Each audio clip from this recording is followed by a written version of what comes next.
Happy Lord's Day, everyone! Welcome to our online worship celebration. Kami po ay nagagalak na muli kayong makasama sa pagpupuri, sa pagsamba at sa pagtaas ng ating Diyos na buhay.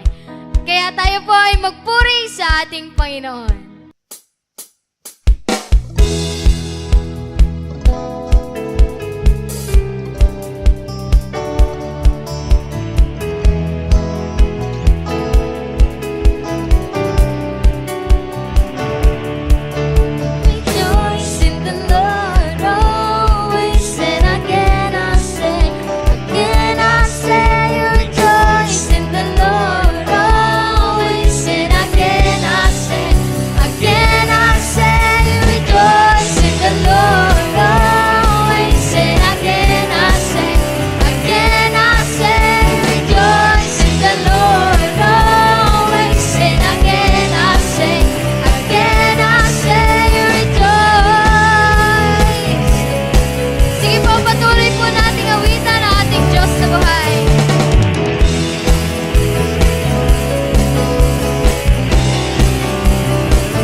po tayo po ay patuloy na umawit ng awiting pagsamba sa ating Panginoon.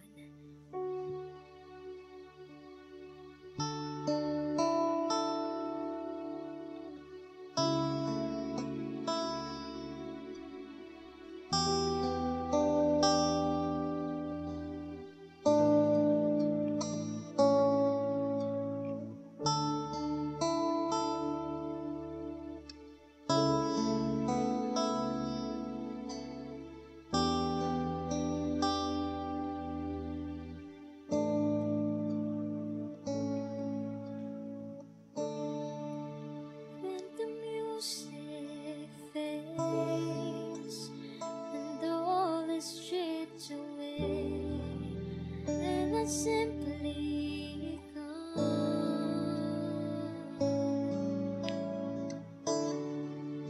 longing just to breathe something that's of worth that will bless your heart.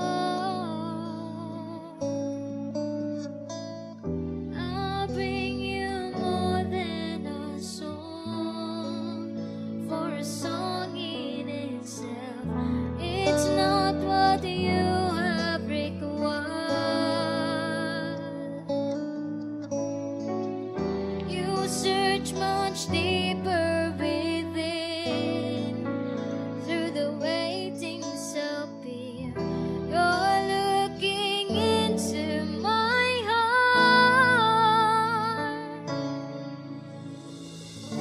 I'm coming back to the heart of worship, when it's all about you. It's all about you, Jesus. I'm sorry, Lord, for the things I made it, when it's all about you. It's all about you, Jesus.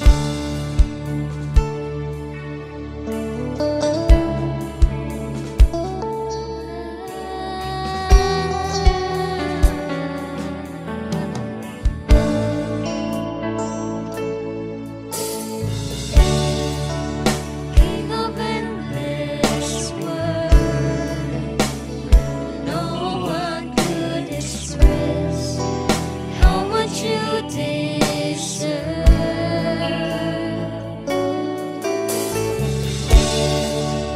Though I'm weak and poor, but all I have is yours, every single breath. I'll bring you more than a song, for a song in itself,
is our God.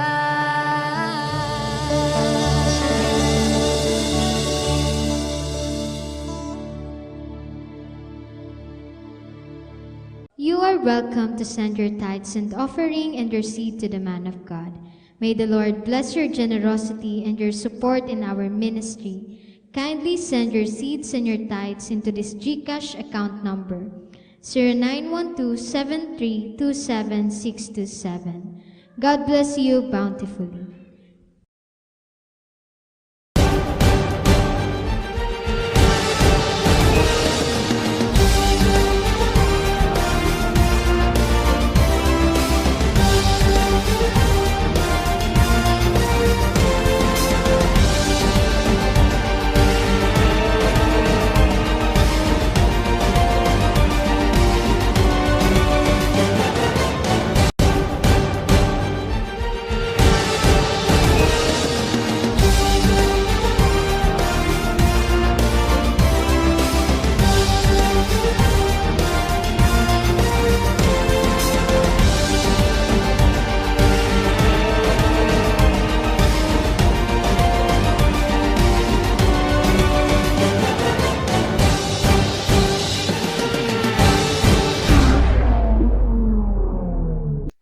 Happy Lord's Day po sa ating lahat. Welcome po sa ating online worship celebration at sa ating on-site worship celebration.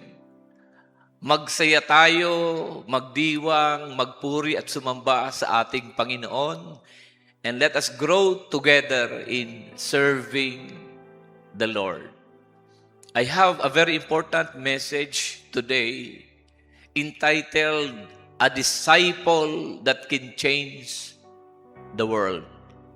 A disciple that can change the world. In Acts 17 verse 6, sabi ng Bible, these men who have turned the world upside down have come here also. Alam mo ba na ang isang ordinaryong tao na puspos at puno ng Espiritu ng Diyos ay kayang magdala ng extraordinaryong impact sa mundo?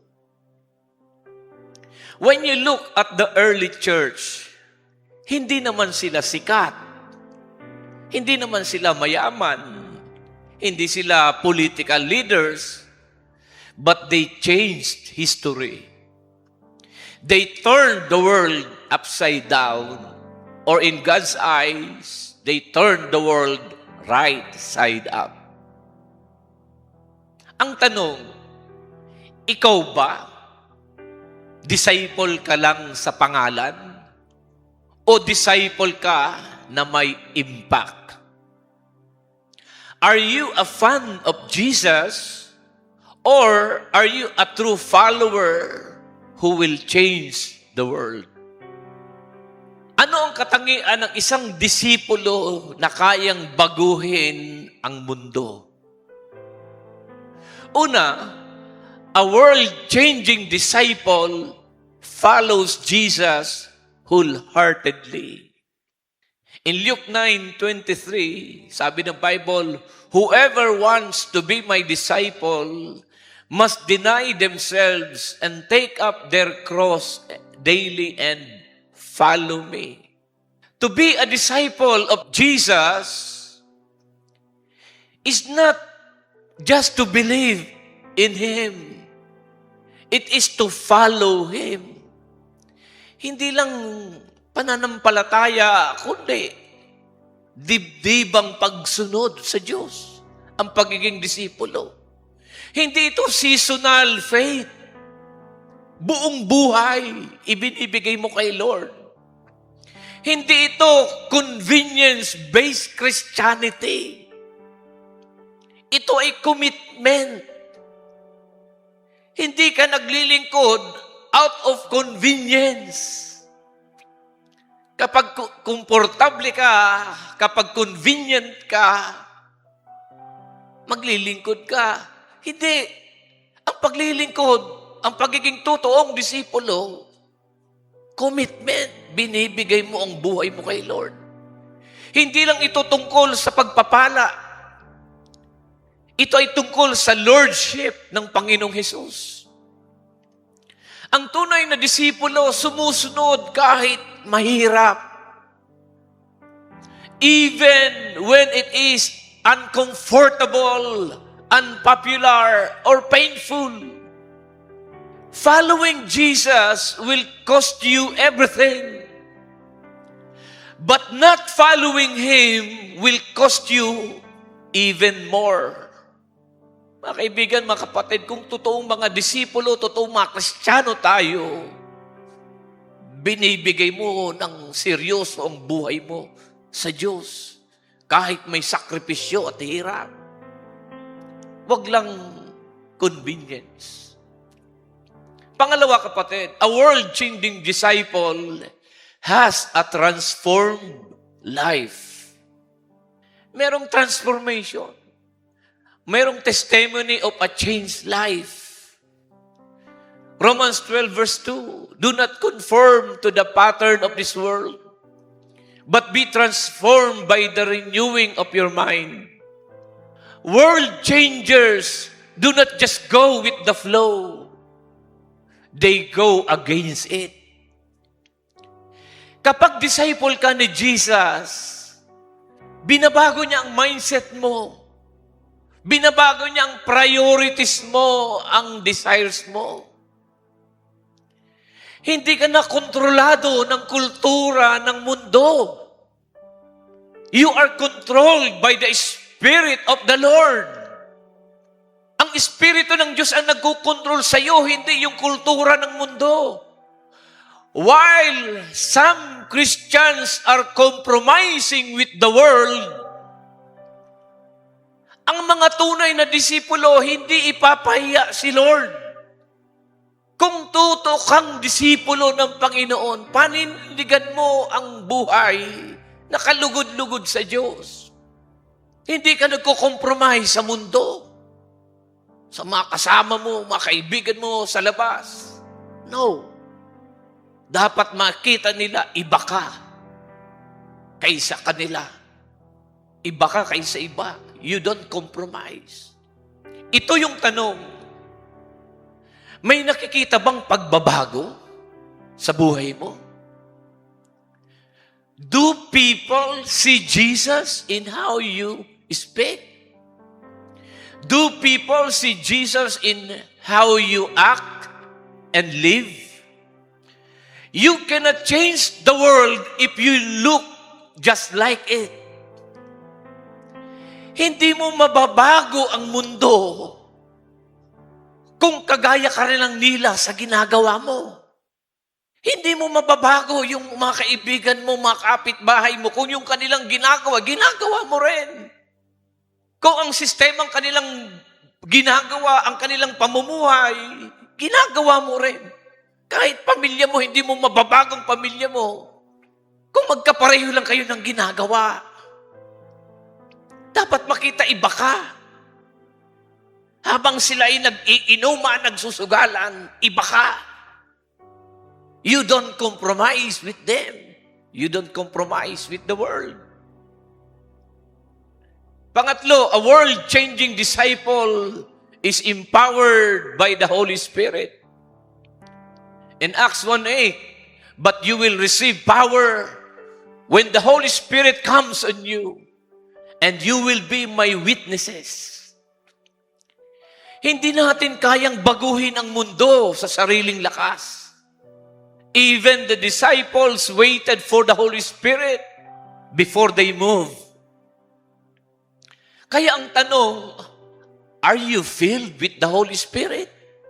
Puspos ka ba ng Espiritu Santo o baka punong-puno ka ng takot, punong-puno ka ng pagdududa, punong-puno ka ng pride o pagmamalaki?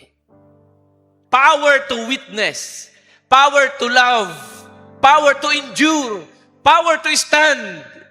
Lahat yan galing sa Espiritu ng Diyos. Mga kaibigan, mga kapatid, you don't need a big platform to change the world. You just need to be filled with the Holy Spirit. Kailangan mo lang ang pagpupuspos ng Espiritu Santo at makita nila yung pagkakaiba sa iyo.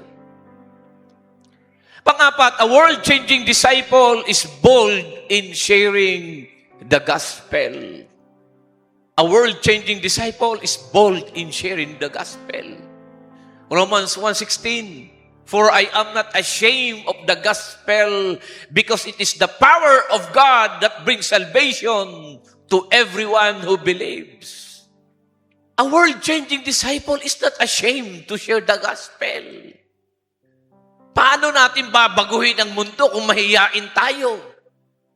Minsan tahimik tayo sa school, tahimik sa trabaho, sa social media. Kasi nahihiya ka, baka ma-judge ka. Paano mo mawiwin ang mundo kung mahihiyain ka? Nahihiya kang mag-imbita sa kaklase mo. Nahihiya kang mag-imbita sa kapitbahay mo. Nahihiya kang mag-anyaya, mag-imbita sa iyong kapwa, sa barkada mo. The early disciples proclaimed the gospel with boldness. Kahit may banta sa buhay nila. A world changer speaks life, truth, and hope. Kahit mahirap, kahit risky. Itong tanong, kaibigan, kapatid, may nagbabago ba dahil sa buhay mo? May naliligtas ba dahil sa testimony mo? May nadadagdag ba sa kingdom ng Panginoon dahil sa pag-anyaya mo, pag-iimbita mo with boldness? Mga kapatid, the world is loud with lies. God needs disciples who will be louder with the truth. Maingay ang mundo sa kasinungalingan. Inaantay ka ng Diyos na maging mas maingay sa katotohanan, sa paglaban sa katotohanan. Panglima, a world-changing disciple perseveres through trials. In James 1 verse 12, blessed is the one who perseveres under trial. Hindi madali ang maging disciple. Hindi po madali ang maging disipulo. You will be criticized. You will be rejected and tested. Maraming mga pag-uusig, rejection, susubukin ka. Pero ang tunay na disipulo, hindi sumusuko, kundi tumitibay. Kagaya ni Pablo, kagaya ni Apostol Pedro, like modern day missionaries, they kept the faith. They finished the race and fought the good fight. Ito yung tanong, kapatid. Kapag dumating ang unos, kapag dumating yung mga problema, mga pagsubok, disciple ka pa rin ba? O disciple ka lang kapag okay ang lahat? The most powerful testimony is not a perfect life, but a persevering life. Do you want to change the world for Jesus? You don't need a stage. You don't need millions of followers. You don't need to be famous.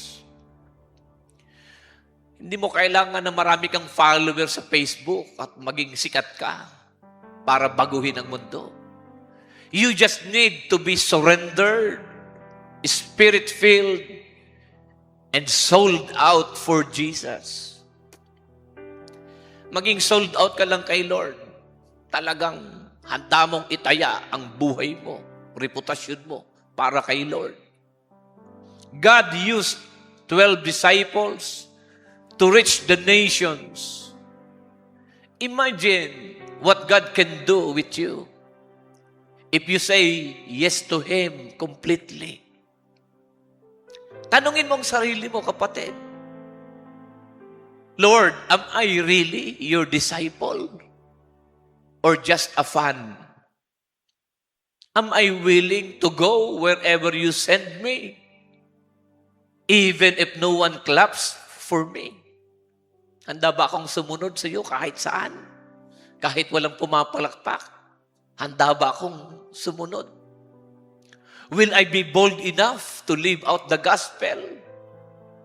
Not just in the church, but in the world. Meron ba akong katapangan, Panginoon, na ipamuhay ang iyong salita, hindi lang sa loob ng simbahan, kundi sa labas? Makita ng mundo, makita ng mga kapitbahay ko, makita ang sarili kong pamilya, na pinaninindigan ko ang pananampalataya ko sa iyo, Panginoon. Be a world-changing disciple. Be a true follower of Jesus. Sana po tayo po ay maging mga totoong mga disipulo ni Kristo. Seryoso, dedicated to Him, and sold out for God. As I close the topic, the world doesn't need more influencers. It needs more disciples. Not just churchgoers, but world changers. Ngayong araw na ito, kapatid, the Lord is calling you to rise up. Not later, but now. Ngayong ka manindigan. Sabi nga, one life fully surrendered to Jesus can ignite a revival in a generation. Will you be that one? Sana ikaw ay isa sa mag-iignite ng revival para sa kaligtasan ng henerasyong ito at ng pamilya mo. Purihin ang Panginoon. Magsitayo, itaas ang mga kamay. Hallelujah. At ako'y nagdideklara, ang kapayapaan ng Panginoon ay sumaating lahat. Ang panatag na puso, ang matiwasay na pag-iisip, ang masayang kalooban at malakas sa pangangatawan, ang pinagpalang buhay at kabuhayan ay dumali sa iyo at sa iyong sambahayan. Pakaingatan ka ng Diyos sa isang buong linggong darating at ang kapayapaan niya maghari sa atin. Tanggapin natin lahat ito sa pangalan ng Ama, ng Anak at ng Espiritu Santo. Lahat ay magsabi ng Amen. Happy Lord's Day! Happy Lord's Day!